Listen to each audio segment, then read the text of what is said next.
Chapitre 24. Post-scriptum. Tandis qu'on travaillait à cet ouvrage, dans l'unique dessein de rendre les hommes plus compatissants et plus doux, un autre homme écrivait dans un dessein tout contraire, car chacun a son opinion. Cet homme faisait imprimer un petit code de persécution, intitulé « L'accord de la religion et de l'humanité ».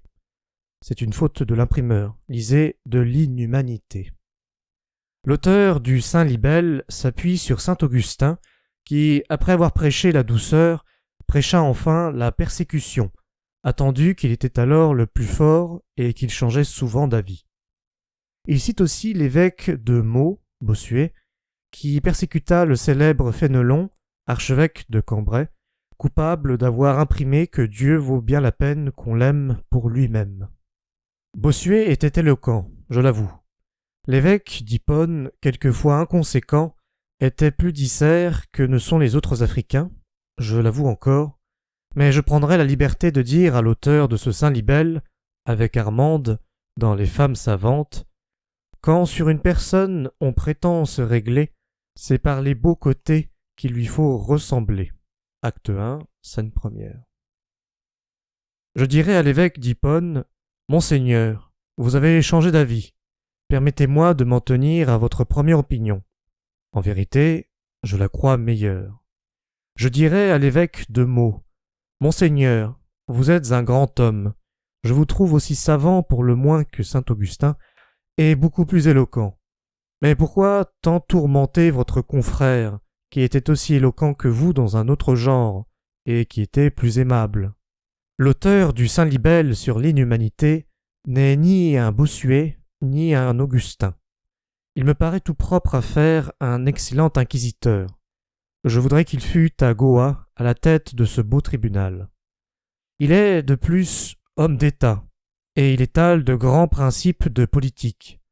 S'il y a chez vous, dit-il, beaucoup d'hétérodoxes, ménagez-les, persuadez-les. S'il y en a qu'un petit nombre, mettez en usage la potence et les galères, et vous vous trouverez fort bien. C'est ce qu'il conseille à la page 89 et 90. Dieu merci, je suis bon catholique. Je n'ai point à craindre ce que les Huguenots appellent le martyre. Mais si cet homme est jamais Premier ministre, comme il paraît s'en flatter dans son libelle, je l'avertis que je pars pour l'Angleterre le jour qu'il aura ses lettres patentes. En attendant, je ne puis que remercier la Providence de ce qu'elle permet que les gens de son espèce soient toujours de mauvais raisonneurs. Il va jusqu'à citer Bayle parmi les partisans de l'intolérance. Cela est sensé et adroit. Et de ce que Bayle accorde qu'il faut punir les factieux et les fripons, notre homme en conclut qu'il faut persécuter à feu et à sang les gens de bonne foi qui sont paisibles. Presque tout son livre est une imitation de l'apologie de la sainte Barthélemy. C'est cet apologiste ou son écho. Dans l'un ou l'autre cas, il faut espérer que ni le maître ni le disciple ne gouverneront l'État. Mais s'il arrive qu'il en soit les maîtres, je leur présente de loin cette requête au sujet de 2 lignes de la page 93 du Saint Libelle. Faut-il sacrifier au bonheur du 20e de la nation le bonheur de la nation entière? Supposez qu'en effet il y ait 20 catholiques romains en France contre 1 huguenot, je ne prétends point que le huguenot mange les 20 catholiques. Mais aussi, pourquoi ces 20 catholiques mangeraient-ils ce huguenot?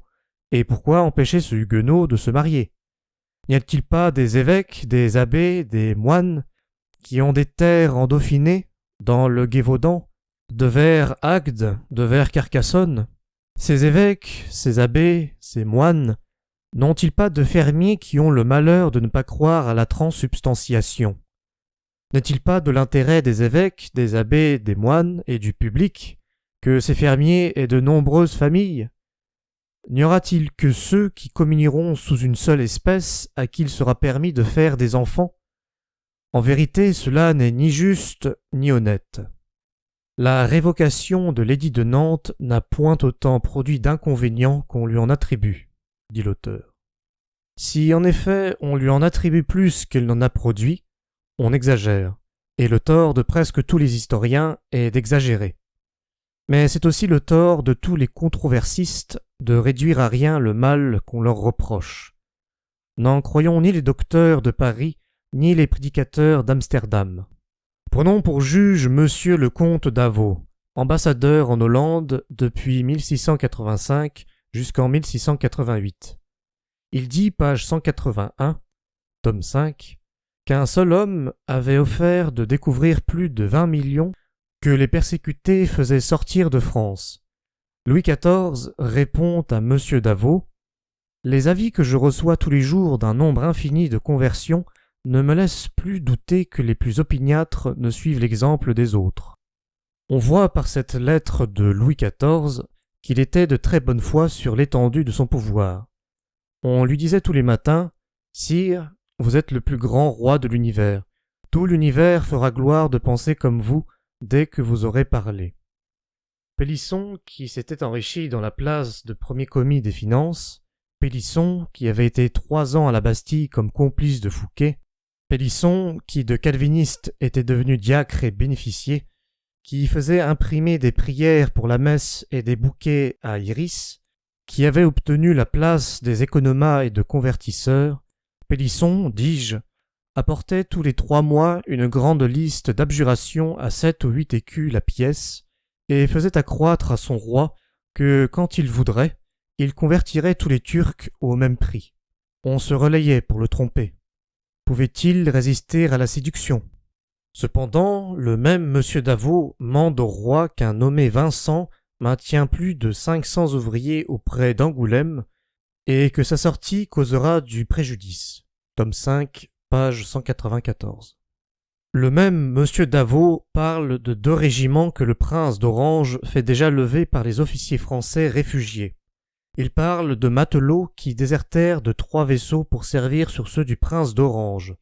Outre ces 2 régiments, le prince d'Orange forme encore une compagnie de cadets réfugiés commandée par 2 capitaines, page 240.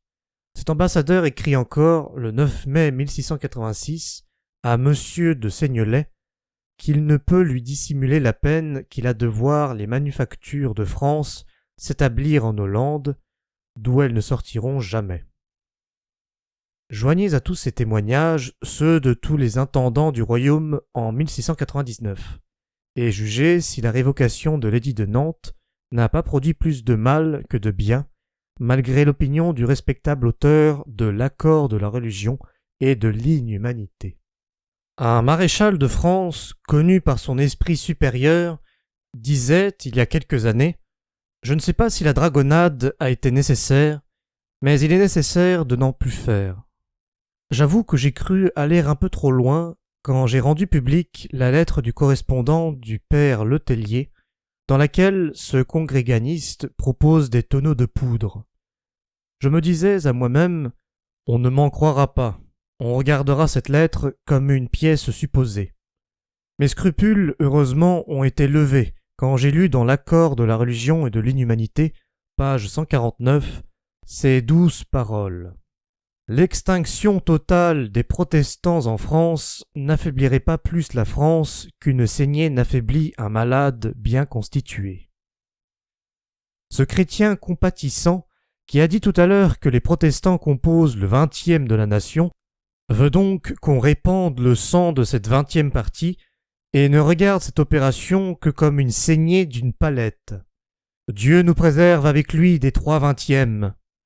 Si donc cet honnête homme propose de tuer le 20e de la nation, pourquoi l'ami du père Letellier n'aurait-il pas proposé de faire sauter en l'air, d'égorger et d'empoisonner le tiers? Il est donc très vraisemblable que la lettre au père Letellier a été réellement écrite. Le saint auteur finit enfin par conclure que l'intolérance est une chose excellente, parce qu'elle n'a pas été, dit-il, condamnée expressément par Jésus-Christ. Mais Jésus-Christ n'a pas condamné non plus ceux qui mettraient le feu aux 4 coins de Paris. Est-ce une raison pour canoniser les incendiaires? Ainsi donc, quand la nature fait entendre d'un côté sa voix douce et bienfaisante, le fanatisme, cet ennemi de la nature, pousse des hurlements. Et lorsque la paix se présente aux hommes, l'intolérance forge ses armes. Ô vous, arbitres des nations, qui avez donné la paix à l'Europe, décidez entre l'esprit pacifique et l'esprit meurtrier.